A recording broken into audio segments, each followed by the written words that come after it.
Vamos lá. Vamos continuar com o estudo da Epístola de Paulo aos Efésios, versículo a versículo. Hoje estamos chegando no capítulo 3 e vamos estudar os 3 primeiros versículos deste capítulo, ou seja, Epístola de Paulo aos Efésios, capítulo 3, versículos 1 a 3. Rogamos ao nosso Senhor Deus e Pai do nosso Senhor e Salvador Jesus Cristo, que abençoe a sua palavra, que use a sua palavra para a nossa edificação e para a salvação de almas. Amém? Vamos à leitura do nosso texto. Efésios, capítulo 3, versículos 1 a 3. Assim está escrito: por esta causa eu, Paulo, sou o prisioneiro de Jesus Cristo por vós, os gentios. Se é que tendes ouvido a dispensação da graça de Deus, que para convosco me foi dada, como me foi este mistério manifestado pela revelação, como antes um pouco vos escrevi. Amém? Que Deus aplique em nosso coração o texto que acabamos de ler, repetindo para que o texto fique bem guardado em nossos corações, em nossas mentes e em nossas vidas.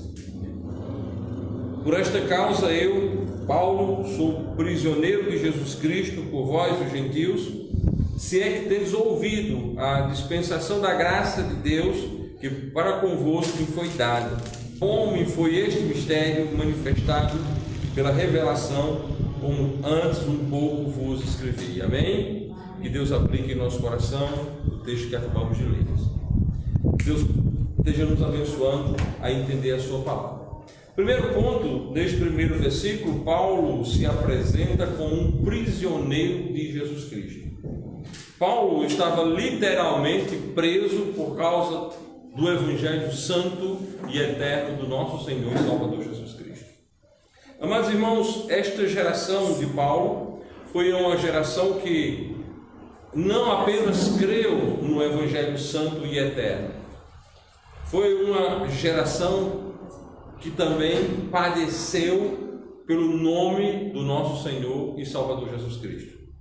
Foram presos, foram apedrejados, foram mortos, foram açoitados com varas em praça pública.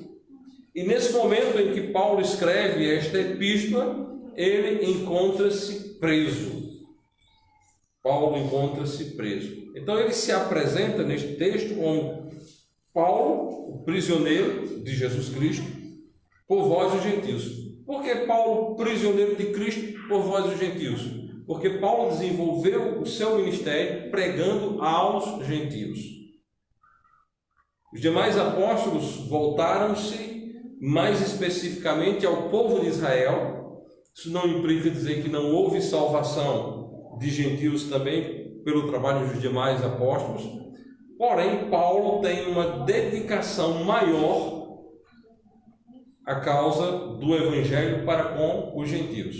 Também não implica dizer que não houvera judeus que creram no Evangelho de Cristo por meio do trabalho do apóstolo Paulo.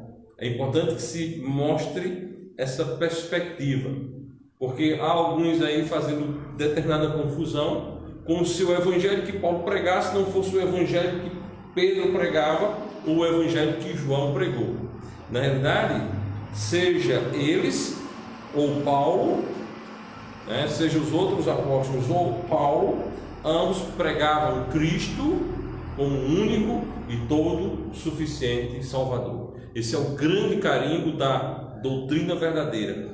Este é o grande carimbo da verdade do Evangelho, que Cristo morreu pelos nossos pecados, e quem crê em Jesus Cristo como único e todo suficiente Salvador, esse tem a vida eterna. Nós vamos ver que nesta própria epístola aos Efésios, Paulo fala das suas prisões.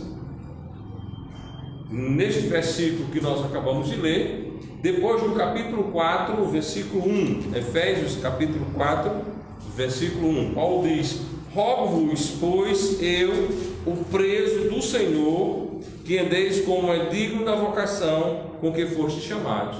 Paulo estava preso, e Paulo estava lembrando àqueles irmãos que eles deveriam andar da maneira digna da vocação a qual foram chamados, que eles não deveriam andar como o mundo anda, que não deveriam andar como os outros gentios que não têm salvação andam. Então Paulo, mesmo preso, ele não esquece o amor para com a igreja, ele não renega nem prevarica em relação à sua responsabilidade de exortar aquela igreja a andar de maneira correta.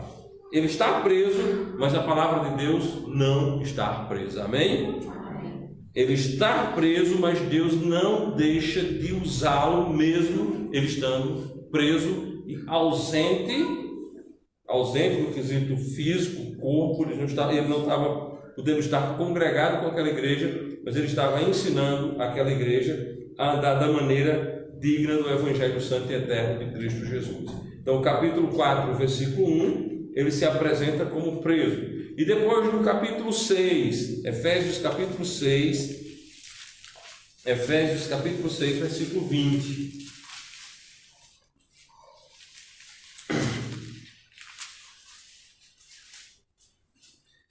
Pelo qual sou embaixador em cadeias, para que possa falar dele livremente, como me convém falar. Pelo qual sou embaixador em cadeias, para que possa falar dele livremente, como me convém falar. A prisão não impediu Paulo de pregar o Evangelho. Amém? Amém. Amados irmãos, hoje nós temos tantas oportunidades de pregarmos o Evangelho e nós deixamos escapar.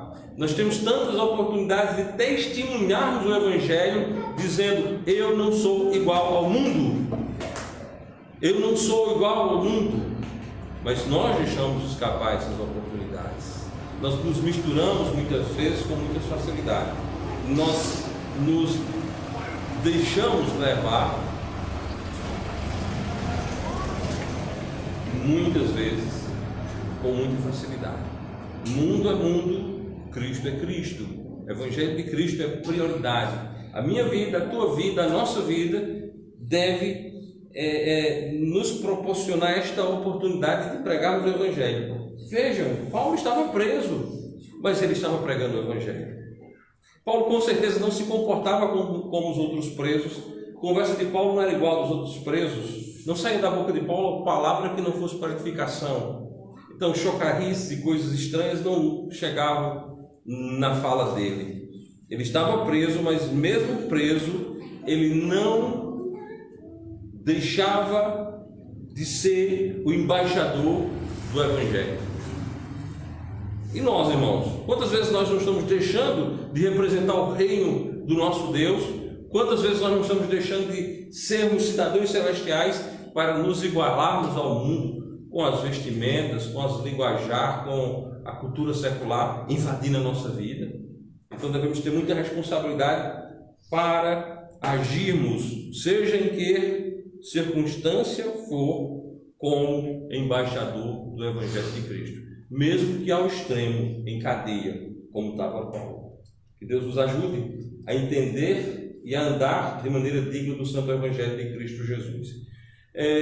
Paulo estava preso, e como ele diz na carta que ele estava preso, isso nos ajuda a entender quando foi isso. Essa carta de Paulo foi escrita por volta do ano 60 a 61 depois de Cristo, certo? Paulo estava naquela prisão domiciliar em Roma, não é? Vamos até Atos capítulo 28, versículo 16. Atos 28, 16.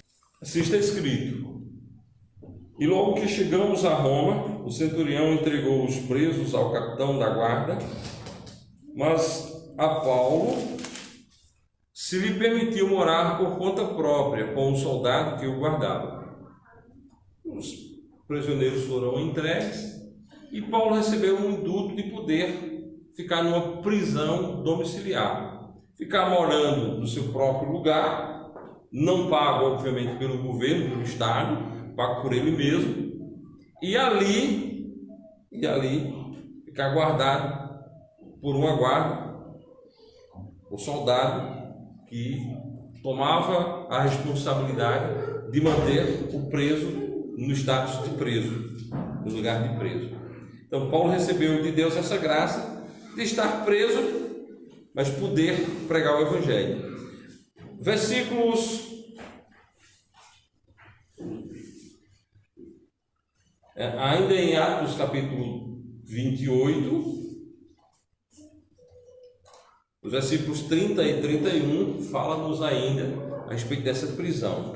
E Paulo ficou 2 anos inteiros na própria habitação que alugara e recebia todos quantos vinham vê-lo, pregando o reino de Deus e ensinando com toda a liberdade as coisas pertencentes ao Senhor Jesus, sem impedimento algum.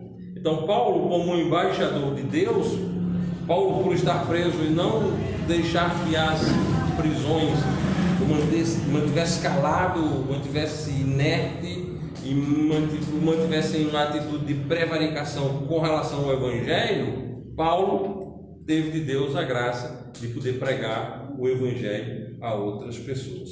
Portanto, Paulo escreve esta epístola nesta prisão. Isso ocorre no ano 60 ou 61 depois de Cristo, e nós fomos beneficiados, estamos sendo beneficiados por esse maravilhoso trabalho do apóstolo Paulo, que nos deu uma epístola que traz conteúdo de exortação para a edificação pessoal e um vasto conteúdo também doutrinário que ensina sobre salvação, ensina sobre graça, ensina sobre vida familiar, ensina sobre fé, ensina sobre a Igreja de Cristo. Maravilhoso o conteúdo desta epístola que o Espírito Santo concedeu que Paulo a escrevesse daquela prisão.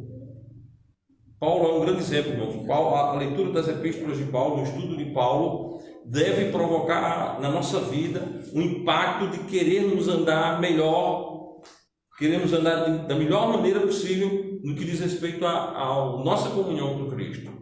Nunca jamais nos igualando ao mundo, nunca jamais descendo ao lamaçar do mundo, porque o Senhor Deus nos deu um grande presente, a vida eterna.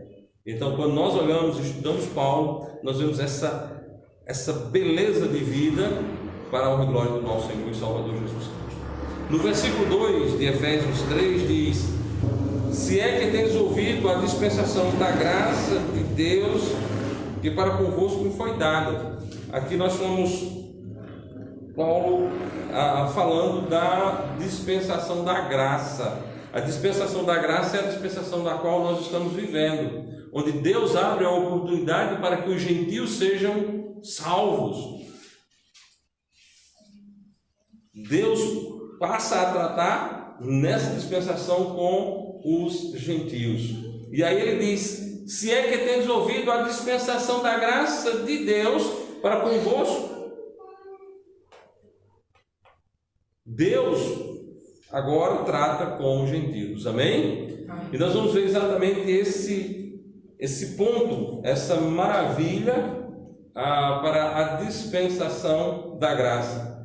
Destaque nessa passagem é salvação pela graça, porta aberta aos gentios. Salvação pela graça, porta aberta aos gentios. Romanos capítulo 6, versículo 23. Porque o salário do pecado é a morte, mas o dom gratuito de Deus é a vida eterna por Cristo Jesus nosso Senhor. Então nós vamos essa dispensação da graça de Deus é exatamente isso, o dom gratuito. Você é salvo. Você é salvo por Jesus Cristo, amém? Essa é a maravilha dessa dispensação da graça. Somos salvos pela fé no Senhor. Somos salvos por Cristo. Somos salvos por Cristo. Somos salvos pelo nosso Senhor e Salvador Jesus Cristo. Porque o salário do pecado é a morte, mas o dom gratuito de Deus é a vida eterna por Cristo Jesus nosso Senhor. Amados irmãos, o salário do pecado é a morte. As pessoas que não estão em Cristo continuam na morte. E você que é salvo, eu que sou salvo, devemos mostrar para os mortos que nós estamos vivos. Eu gosto assim da separação que deve haver no meio dos crentes, que é uma maravilha a gente dizer isso, né? Chega no período natalino, está todo mundo se endividando, está todo mundo comprando roupa, gastando rios de dinheiro, aquelas emoções falsificadas, e os crentes legítimos não estão nem aí para isso, né? Chega o final do ano, todo mundo vai encher a cara de cachaça, e os crentes verdadeiros não estão nem aí para isso. Chega o período junino, está o povo tudo se desmantelando aí na cachaçaria, nas festas, e os crentes verdadeiros nem aí para isso, certo?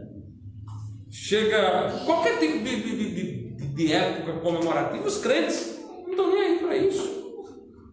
Não estão nem aí, porque nós temos um Salvador, amém? Amém? Agora, nós temos um Salvador, quem crê em Jesus. Nem todo mundo crê, infelizmente. Bom seria que todo mundo cresce, né? Eu não sei se vocês viram, teve alguém que postou um desfile militar, um desfile agora do G7, uma banda tocando o hino do cantor cristão. Vocês viram?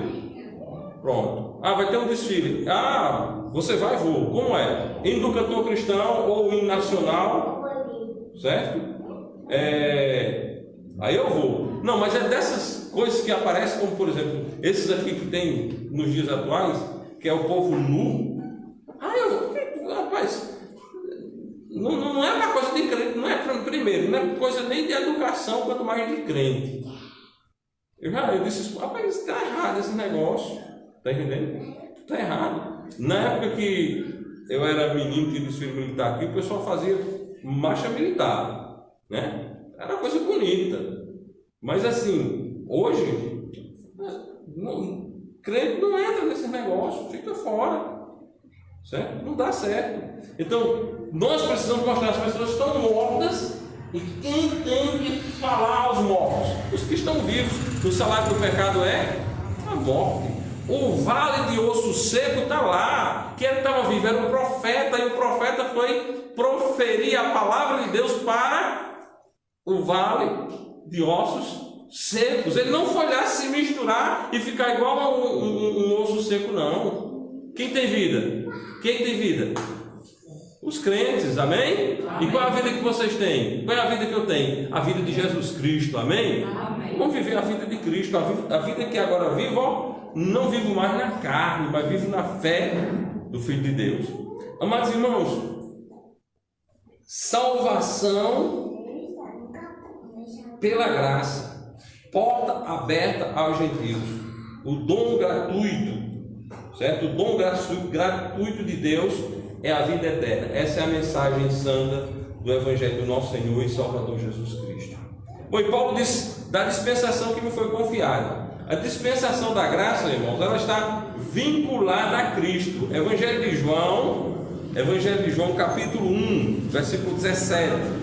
Evangelho de João 1, 17. Quando se fala de graça, Evangelho de João 1,17, quando se fala de graça, temos de pensar nisso, porque a lei foi dada por Moisés, e a graça e a verdade vieram por Jesus Cristo. Evangelho segundo João, capítulo 1, versículo 17, porque a lei foi dada por Moisés, a graça e a verdade vieram por Jesus Cristo. Certo? Cristo trouxe graça e verdade. Romanos capítulo 10, versículo 4.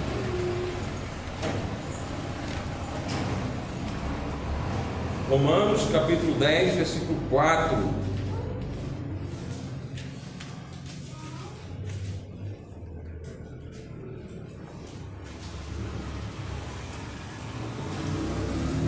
Diz assim: porque o fim da lei é Cristo, para a justiça de todo aquele que crê. O fim da lei é Cristo, para a justiça de todo aquele que crê. Nós não estamos na lei, nós estamos na graça, nós estamos no favor, o qual nós não merecemos, para a honra e glória de Cristo. Mateus capítulo 11, versículo 13, coloca mais luz nesse início da graça.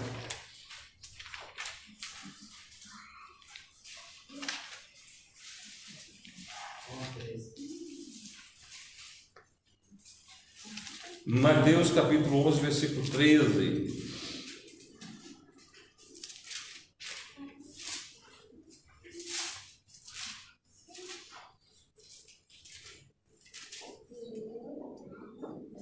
Diz assim: porque todos os profetas e a lei profetizaram até João. Aí você diz, mas espera aí, pastor, você não está dizendo que a graça foi trazida por Jesus Cristo. Precisamos entender, né? A lei, porque todos os profetas e a lei profetizaram até João. Até a chegada de João estava em curso a lei e os profetas. Vindo João, inaugura-se o tempo da graça. O tempo da graça. Vejamos o que nos diz Marcos. Evangelho segundo Marcos, capítulo 1, versículo 1 a 4. Marcos, capítulo 1, versículo 1 a 4. Princípio do Evangelho de Jesus Cristo, Filho de Deus. O texto que nós lemos anteriormente diz que a lei e os profetas profetizaram até João, né? Princípio do Evangelho de Jesus Cristo, Filho de Deus, como está escrito nos profetas: eis que eu envio o meu anjo ante a tua face, o qual preparará o teu caminho diante de ti. Vós do que clama no deserto, preparai o caminho do Senhor, endireitai as suas veredas. Apareceu João batizando no deserto e pregando o batismo de arrependimento para a remissão dos pecados. Quem apareceu no princípio do Evangelho de Jesus Cristo? João. João não fala de si, João fala de Cristo. João não tem um ministério próprio. João apresenta o Senhor e Salvador Jesus Cristo. João não veio inaugurando nada em nome dele. João não veio começando nada em nome dele. Ele veio em nome de Cristo. Por isso que o próprio Cristo reconhece o ministério de João como princípio do seu Evangelho, como princípio da pregação da graça, ao dizer que a lei e os profetas profetizaram até João. Depois disso, nós temos o Evangelho da graça de Deus, o Evangelho de Cristo. Porque todos os profetas e a lei profetizaram até João. Mateus 11, 13. Versículo 4 de Marcos 1. Apareceu João batizando no deserto e pregando o batismo do arrependimento. Aí nós temos o princípio do Evangelho Santo e Eterno do nosso Senhor e Salvador Jesus Cristo. Nós temos o princípio da graça, a graça de Deus aberta aos gentios. Bom, no versículo 3 está escrito, vamos lá, Efésios capítulo 3, versículo 3: como me foi este mistério manifestado pela revelação, como antes um pouco vos escrevi. Esse mistério, esta verdade, esta revelação da dispensação da graça foi feito pelo próprio Cristo a Paulo. Paulo não estudou com os outros apóstolos esse assunto. Isso foi feito de maneira milagrosa, de maneira espetacular, de uma revelação do próprio Cristo ao mesmo. Gálatas capítulo 1,